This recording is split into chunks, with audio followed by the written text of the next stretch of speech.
ces tableaux cliniques de sida qu'on commençait à voir en France, au Sénégal, on n'en avait jamais vu. Et donc, je suis reparti en 85 en Afrique, et je me suis dit, il faut chercher finalement le virus du sida là où il n'y a pas de cas clinique.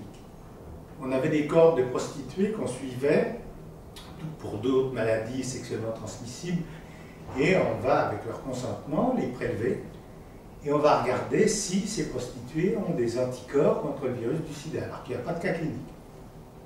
Alors, j'ai ramené les échantillons de sérum en France.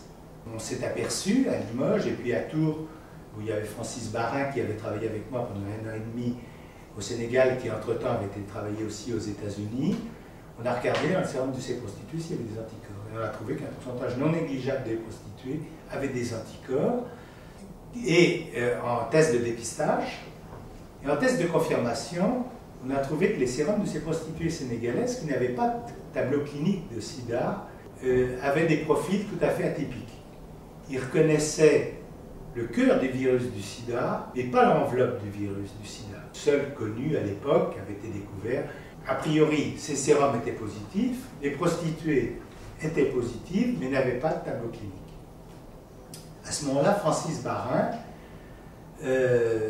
part chez Max Essex, virus cancer à Harvard, à Boston, et on avait ces sérums de prostituées qui nous embêtaient bien, c'était quand même intriguant. Et cette année-là, Phyllis Kanki et Max Essex avaient isolé chez le virus du singe vert un rétrovirus, donc un peu de la famille du virus du sida, singe vert qui n'était pas malade. Et donc, on a testé les sérums de prostituées sénégalaises sur le virus du singe vert, qui était très fréquent, lui, en Afrique de l'Ouest, et notamment au Sénégal.